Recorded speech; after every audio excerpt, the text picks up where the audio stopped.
आप संबोधित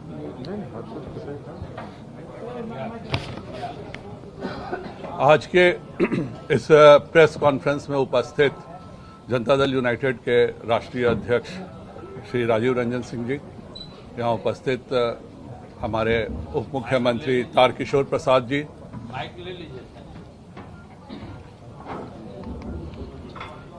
आज के इस प्रेस कॉन्फ्रेंस में उपस्थित जनता दल यूनाइटेड के राष्ट्रीय अध्यक्ष श्री राजीव रंजन सिंह जी, माननीय उप मुख्यमंत्री श्री तारकिशोर प्रसाद जी, माननीय मंत्री श्री विजय चौधरी जी, माननीय मंत्री मुकेश सहनी जी, माननीय मंत्री संतोष मांझी जी, यहाँ उपस्थित माननीय जनता दल यूनाइटेड के संसदीय पार्टी बोर्ड के अध्यक्ष उपेंद्र कुशवाहा जी, माननीय मंत्री अशोक चौधरी जी, हम के प्रवक्ता दानिश रिजवान जी, हमारे माननीय मंत्री सम्राट चौधरी जी, उपस्थित सभी हमारे प्रेस के साथियों, आप सब जानते हैं कि हमारे दो सम्मानित जदयू के विधायक श्री शशिभूषण हजारी जी और श्री मेवालाल चौधरी जी का असामयिक दुखद निधन हो गया और उसके कारण से 2 सीटें रिक्त हुई हैं।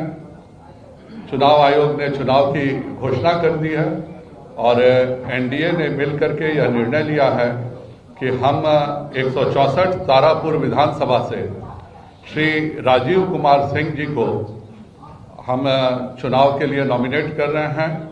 यह बहुत पहले से समता पार्टी से लगातार जुड़े रहे हैं और लगातार हम सबों के साथ रहे हैं। और दूसरा 78 कुशेश्वर स्थान से श्री अमन भूषण हजारी जी, जो स्वर्गीय शशिभूषण हजारी जी के पुत्र हैं, उनको एनडीए ने देने का निर्णय किया है। तो राजीव कुमार सिंह जी और कुशेश्वर स्थान से फिर से ऐसे ही ज्यादा ठीक है। चलिए, धन्यवाद।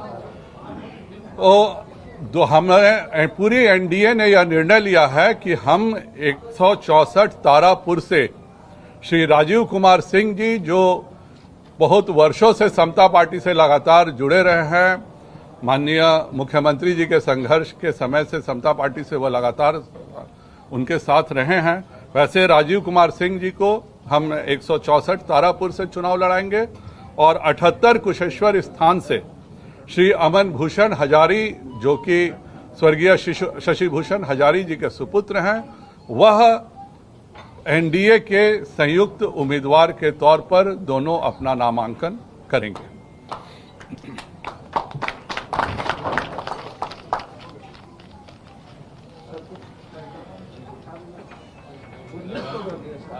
ललन बाबू और मुकेश सहनी जी और संतोष मांझी जी को कहते हैं।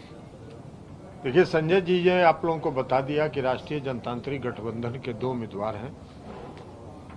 कुशेश्वर स्थान से तो हम लोगों ने उम्मीदवार बनाया है, जो हम लोग के साथी विधायक शशिभूषण हजारी जी का जो असामयिक निधन हुआ उसके कारण, और उनके स्थान पर उनके पुत्र को हम लोगों ने वहां उम्मीदवार बनाया है।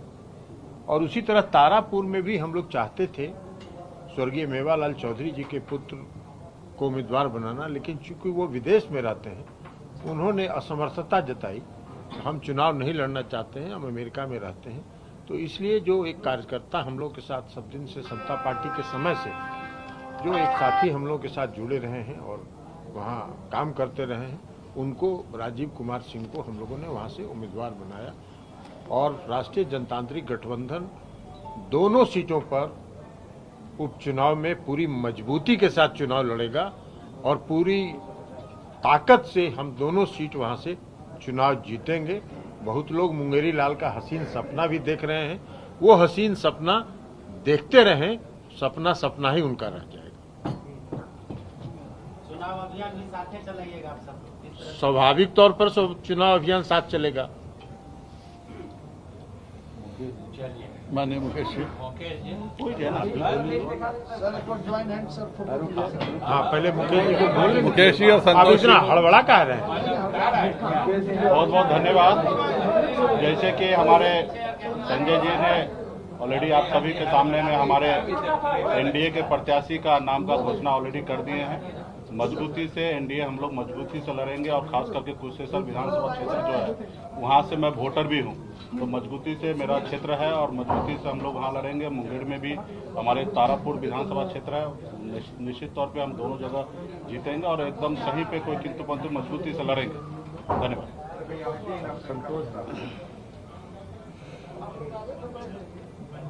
ये प्रत्याशी घोषणा हो चुकी है और माननीय मुख्यमंत्री आदरणीय श्री नीतीश कुमार जी की प्रगतिशील सरकार बिहार में चल रही है। सबको पता है कि सरकार कैसी है। तो हम समझते हैं कि कोई लड़ाई नहीं है। एनडीए के दोनों प्रत्याशी भारी बहुमत से जीत के आ रहे हैं। हम लोग सब साथ में मिल करके कितने वोटर से पहले एनडीए के प्रत्याशी जब उससे कहीं ज़्यादा वोटर से हम लोग जिताएंगे, यही हम लोग की आशा है और हम लोग सब एक साथ होकर के पूरी तरह से प्रचार करेंगे। सम्राट जी आगे आते हैं, सीट पर लड़ने की बात कर रही है। सम्राट जी उस क्षेत्र से आते हैं। उनका पेट कभी नहीं भरने वाला है। जी सम्राट दे दिए ना, माइक दे दीजिए। वहाँ के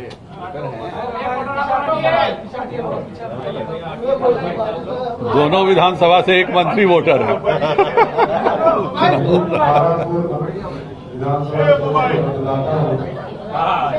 लंबे समय तक मेरा परिवार उस इलाके में सेवा करने का काम किया।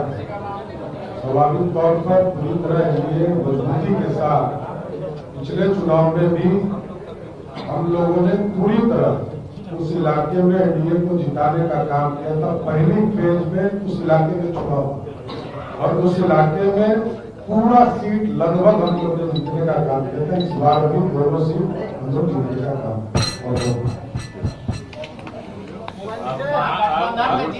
अब काम वाले लोग बोल लिए, अब हम लोग तालियां बजा रहे हैं। महागठबंधन में जिस तरह से सीट को लेकर के विवाद है, कांग्रेस ने एक टीम बनाई है कि कौन उम्मीदवार होगा, फिर आरजेडी कर रही है कि दोनों सीट पर हमको अपना आरजेडी भी लड़ना चाहती है, कांग्रेस भी लड़ना चाहती है उपचुनाव। का समस्या हम जिसको लड़ना है लड़े, उनकी हार निश्चित है और हम लोगों की जीत निश्चित है। हर कीमत पर हम रिकॉर्ड मतों से जीतेंगे। इस सरकार के कार्यों के कारण दोनों सीटें हम पुनः रिकॉर्ड मतों से जीतेंगे। संजय जी, आपने कभी कहा था कि लोजपा अभी भी हमारे गठबंधन में है। आरजेडी ने कहा है बिल्कुल, इसमें भी चुनाव प्रचार में जाएंगे। पशुपति पारस जी बिल्कुल चुनाव प्रचार करेंगे।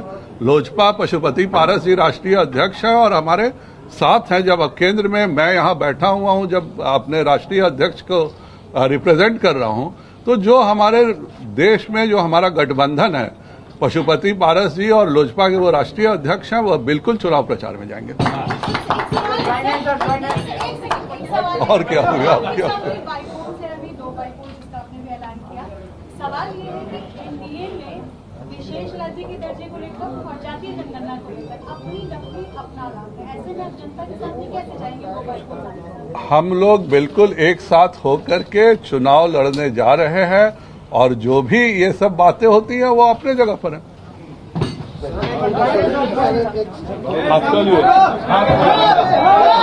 हाथ बोला चलाइए।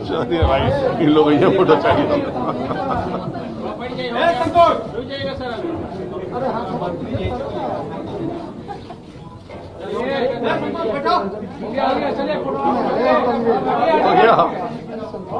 हो गया ना? फोटो खींचेगा कि एक्सरसाइज करवाइएगा?